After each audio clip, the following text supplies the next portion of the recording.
Welcome back to Sometimes Love Isn't Enough. I am your host, Angie Grant. And here in this podcast, we talk all about the challenges of raising kids in general, but more specifically, we talk about strategies to help parents who are raising kids who are dealing with exceptional behavior challenges, emotional challenges, and kids we are really struggling to connect with. So for today's episode, I want to start off by saying there might be a bit of a trigger warning for you, depending on where you're at in life and things that you've experienced. So I want to give you a heads up that I will be talking a little bit about suicide in today's episode. And if suicide is something that you are struggling with, that's going on in your home, I want to make sure that I don't forget to remind you about the Suicide and Crisis hotline. It's 988. You can text it, you can call it. So I want to make sure that you have that as an available resource. But today I want to talk about it through the lens of parenting because, well, suicide has touched my life for many decades. I want to tell you a bit of a story about my brother and what I have learned about life through him and through my experience being his sister. So, when I was 18, I lost my brother. He took his own life, which forever changed the trajectory of mine. From that moment on, I've been on a relentless pursuit to understand why somebody who I thought that I knew so well could make such a decision to leave this planet. I This happened during my senior year in high school, and that I I already knew that I wanted to go into some type of helping field. I don't know. Perhaps it was the shoulds of life. Perhaps there was something in me that knew. I now know through the lens of human design that I'm on this planet to work with people, to help people break old patterns that aren't serving them anymore. Of course, I didn't know that then. I just felt called to help in some way. My initial plan was to, I don't know, be a teacher or be a school psychologist. That's what seemed safe and comfortable to me. And then, as I said, during my senior year, I lost my brother.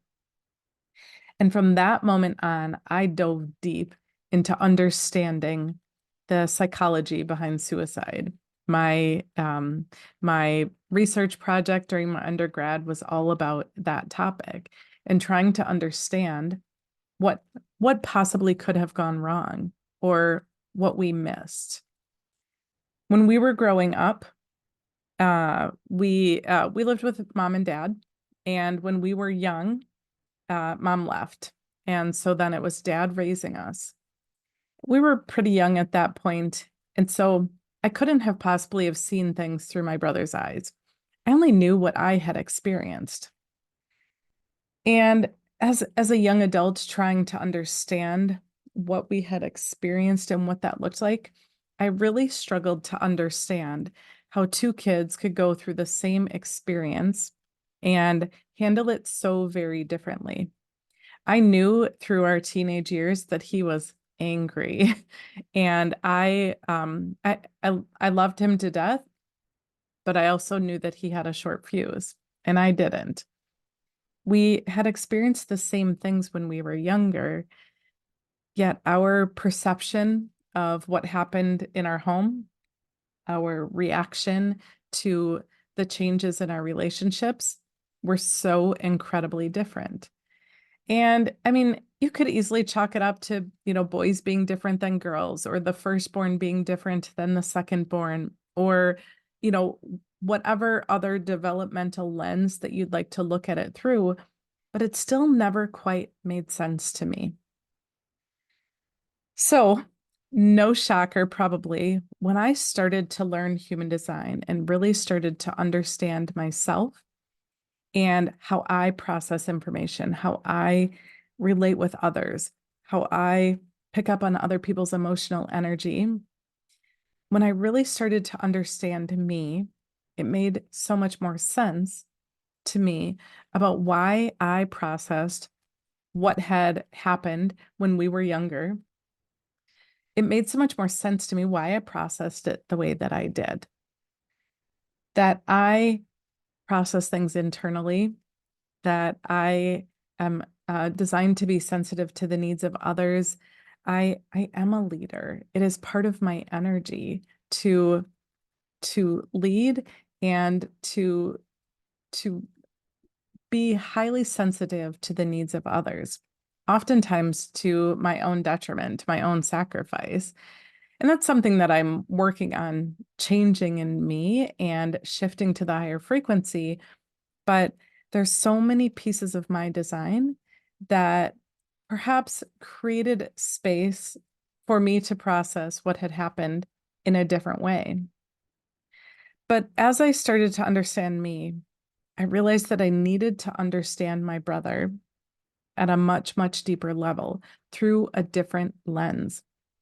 And so I decided that I wanted to walk you through this, through my understanding about his experience, I guess, to have a greater understanding as parents, but also because I really want to highlight why I find human design a necessary parenting tool.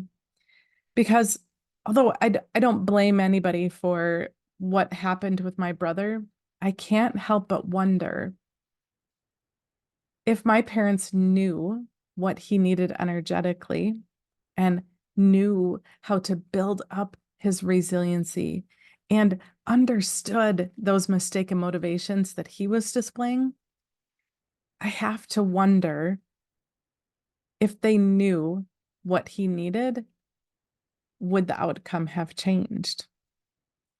I, of course, then also realized that I had to go through the pain that I went through to help light a fire under me, to share with you, to help you gain the tools that you need with your kids.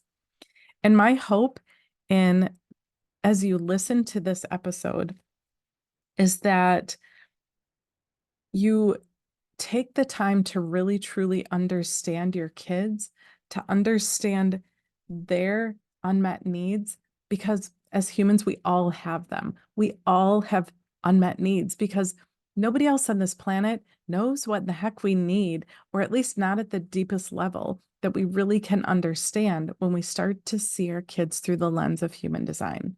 I feel that strongly about it, that when we can't see what our kids need, we're just guessing, or we're parenting through our own lens, which is not our kids.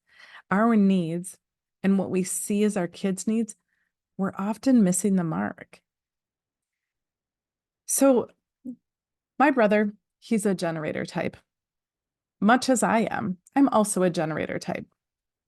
His configuration is a bit different than mine. He has what we would call a split. I'm a single definition. So when we have a single definition, that means that all of our energy flows and we can feel a bit complete on our own. We don't feel this wanting for somebody else to bridge our split. But my brother did. He felt this deep need energetically to have somebody there to bridge his split. And at that very beginning, simplest level in understanding his split, it makes me wonder, is, is that one piece of the puzzle about why a divorce was so much more impactful to him than it was to me?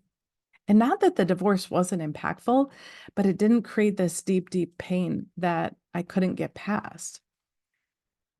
So then I dug in a little bit deeper to understand perhaps some other pieces to his design that might help explain where things might have been harder for him or more challenging, or maybe where he may have gotten stuck in the shadows a bit more.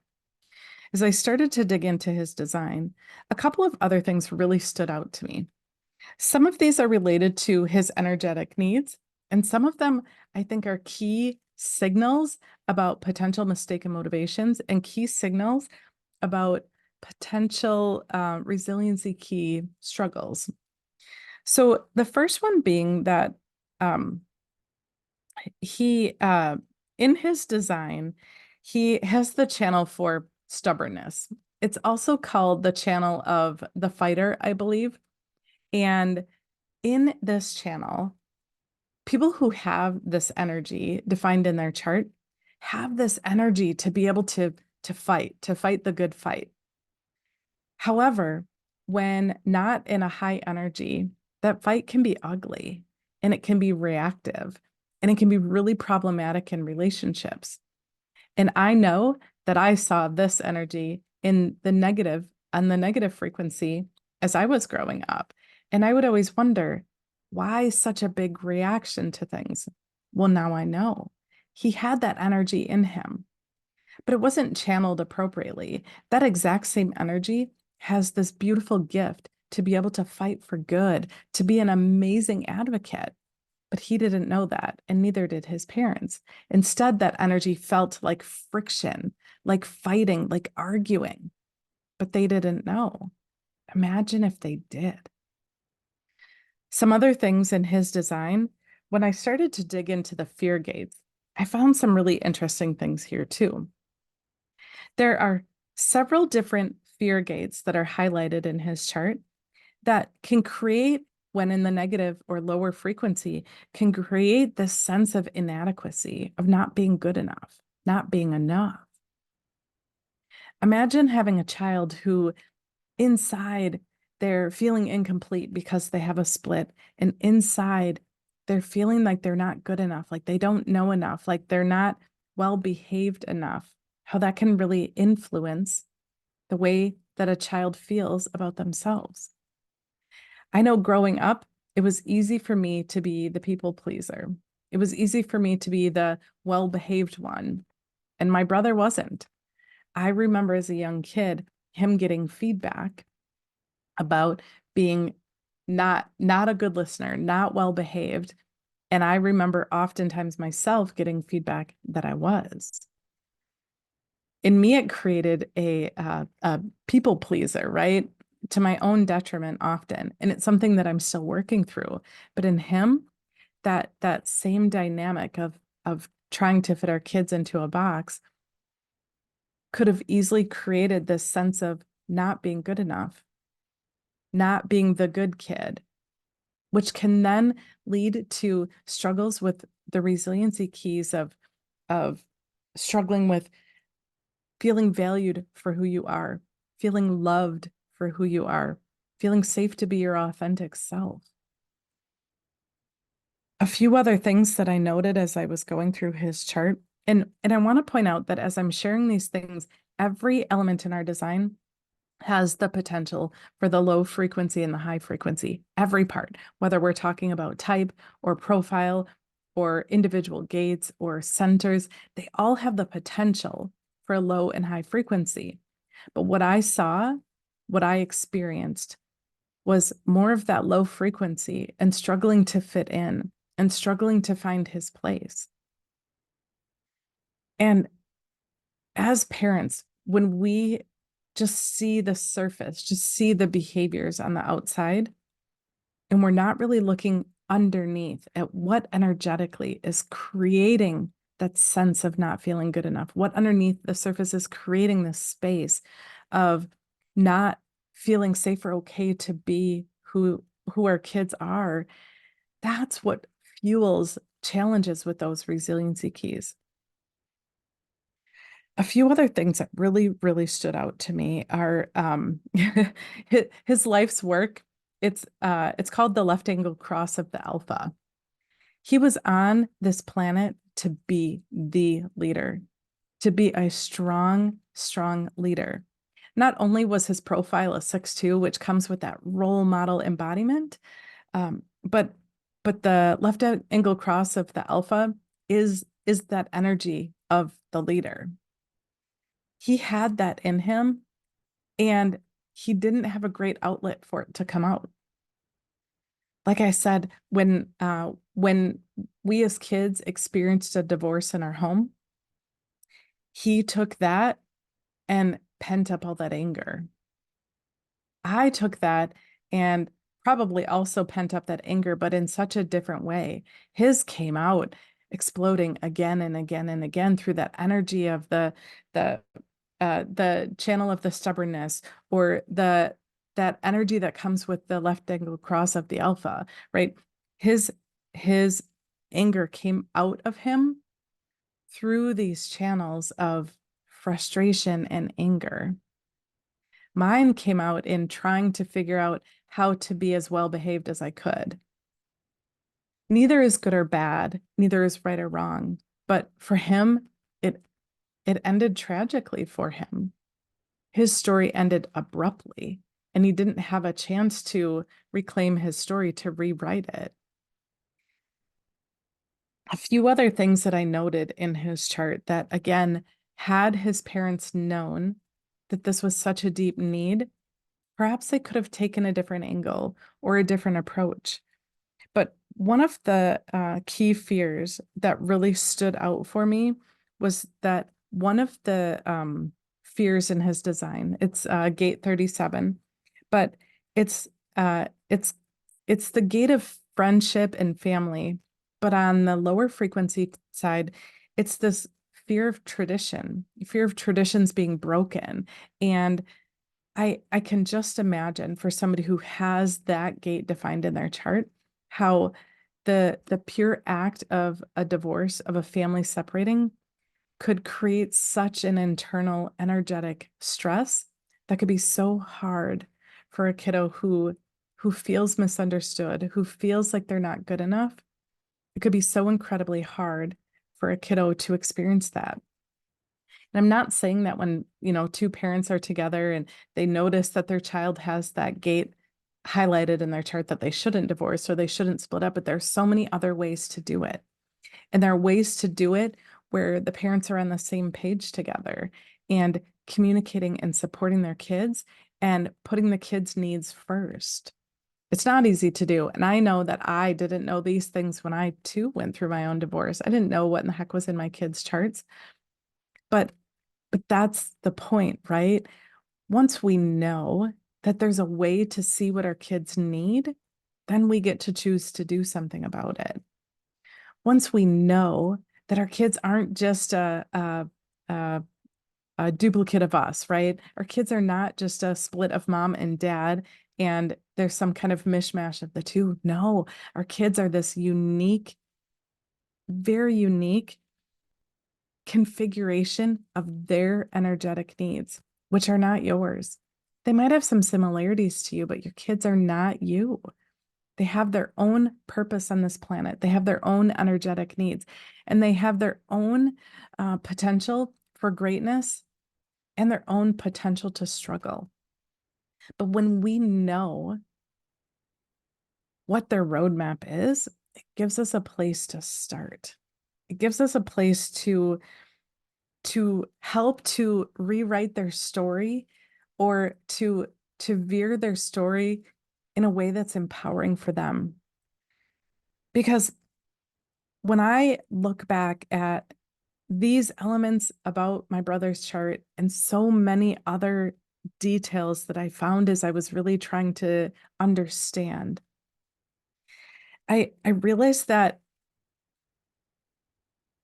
his potential to be successful, to work through things in a healthier way, maybe could have been helped with a strong, aligned foundation with family and closeness. He needed closeness more than anything else in the world. It's a huge part of his design. That he also needed support for his potential, because what came out of him were these behaviors of the alpha, right? Like him trying to be in charge and him trying to dominate, him trying to maybe step in to a caregiver role as a young child, that he was designed to be stubborn. It is in his chart. But awareness of his potential, that stubbornness didn't have to be a problem. it had the potential to be funneled into something powerful. That energy of the alpha didn't have to be a problem. It again could have been funneled or had the potential to be funneled into a beautiful leadership quality. Understanding that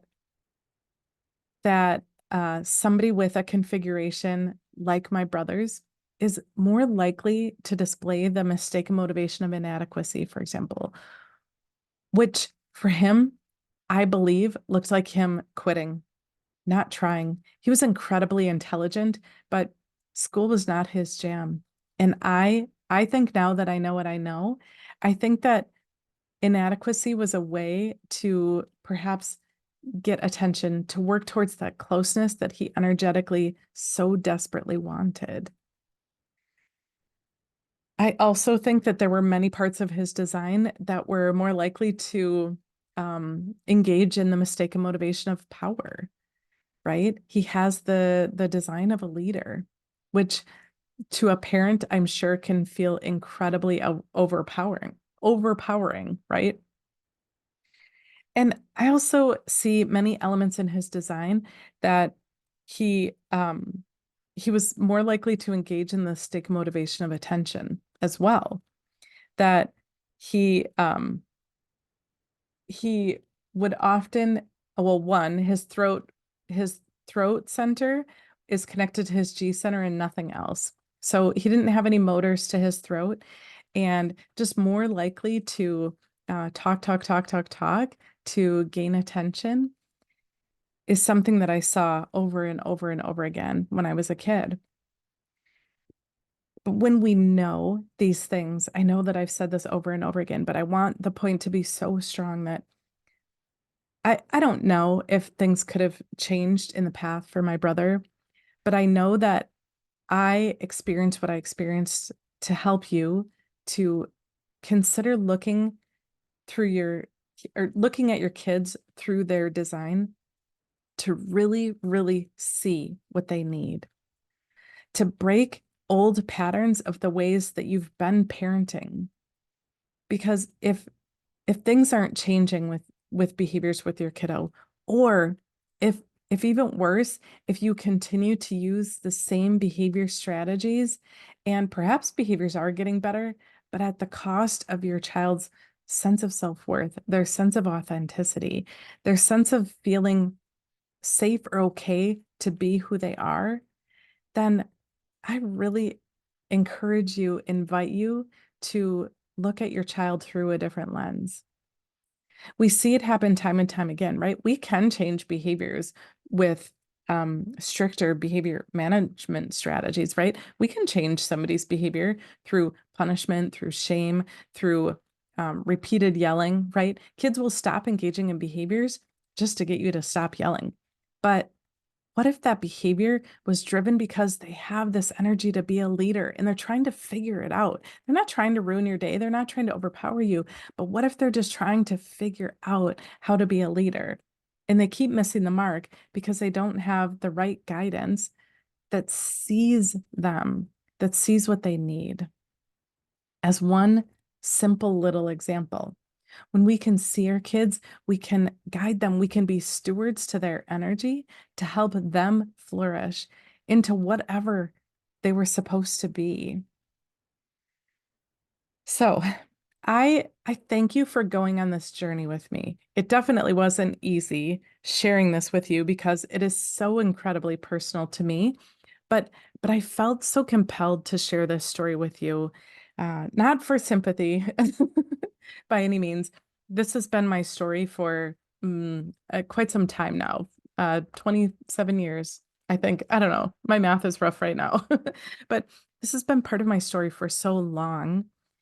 And I needed to understand, and I think that this is why I needed to understand so that I could help you to consider taking a step back, taking a pause, and really deciding that you're ready to understand your kids and you're ready to start lifting them up to fulfill their potential.